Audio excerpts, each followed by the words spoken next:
Welcome. In this explainer, we're going to dive into a really powerful idea, the choice between a life of have to and a life of want to. It's all about trading that feeling of obligation for a real fire inside you. So let's jump right in with a pretty provocative question.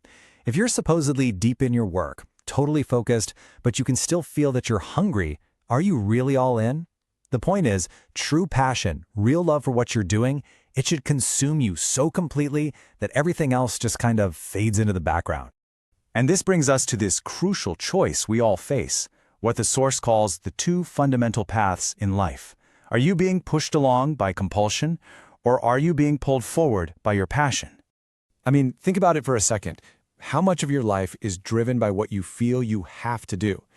The source actually points out that something like 99 out of 100 students are only studying because they're told to, not because they genuinely want to. And that feeling, that sense of obligation, it often follows us right through our careers and into the rest of our lives. Okay, so this slide breaks down those two paths perfectly. On one side, you've got compulsion, or majburi, which is all about outside pressure. It's that have-to mindset. But on the other side, you've got passion, or mahabbat, which is a drive that comes from within. You know, one path creates followers, people just going through the motions. The other, well, that one creates the people who make history. And this right here gets to the absolute heart of it. The whole argument is that your legacy, your impact on the world, it all comes down to which path you choose. Because passion isn't just some fluffy feeling. It's the fuel for resilience. For that relentless creativity, you need to do something amazing. People who actually change the world aren't just punching a clock. They're basically having a love affair with their work. All right, let's keep building on this. Because if passion is the engine, then action, that's the road you drive on. This next part is all about how we really learn the skills that matter. Let's get practical here. Think about riding a bike. Did you learn that from reading a book? No way, of course not. You didn't read a chapter on balance. You felt it. You got on the bike, and you probably fell a lot. And that's exactly how real learning works. It's the exact same thing with driving a car, right? You didn't master it by staring at some diagrams. You had to get behind the wheel, feel the clutch, and learn through direct, hands-on experience. And that's the big takeaway here. Entrepreneurship, building a business, it's a practical skill. It's just like riding a bike. You can read all the books you want, but you can't truly learn it until you get out there and actually do it, until you get your hands dirty and start building. So, this leads us straight into an idea that might sound a little controversial, but it's so important. The absolute necessity, and maybe even the glory, of making mistakes. Okay, check out this radical redefinition. The source suggests that a person who's never made a single mistake isn't perfect. They're nalayak, or basically useless. And why? Because it means they've never actually tried to do anything difficult or meaningful. So that perfect record, a life with no bumps, no bruises, that's not a sign of success. It's a sign of inaction. It just means you played it so incredibly safe that you never really lived at all.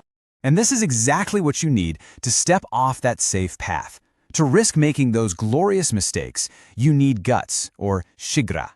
That courage is the real engine behind every bit of progress and every great innovation. Okay, so if doing is the key, and we know mistakes are just part of the journey, what's the one thing you have to have before you can even take that first step? Let's talk about the absolute foundation. This slide just lays it out so clearly. Look at the order here. Before you even think about a business plan, before you find mentors, before you read a single book, step one is to simply believe that you are worthy of success. Everything else comes after that. You see, without that core belief in yourself, all these other tools are basically powerless. A brilliant business plan is just words on a page. A mentor's amazing advice will just go in one ear and out the other. None of it can work if you don't first believe in your own potential. And this is the bottom line. Your world on the outside ends up being a mirror of what you believe on the inside. If deep down you don't feel like you deserve success, you will find ways to sabotage yourself, probably without even realizing it. All right, let's bring this all home with the final piece of the puzzle. Once you've got that self-belief locked in, it's time to take ownership of your future, and you do that with the power of your own declaration. Now, this is a really fascinating distinction. See, the world will show you possibilities. It'll say, hey, you can be an engineer, but it's your job, your role, to turn that can into a will. You have to be the one who stands up and declares, "No, I will be an engineer." It's a total shift in power. And this just reframes the entire struggle, doesn't it? The biggest obstacle you'll ever face isn't out there somewhere. The real battle is internal. It's having that unshakable faith that success, whatever that means to you, is actually possible for you. So, let's end on this thought. Success isn't some lottery ticket that you might get lucky and win. It's a matter of profound, personal conviction. The question isn't if you'll make it. The real question is, who actually believes that you will?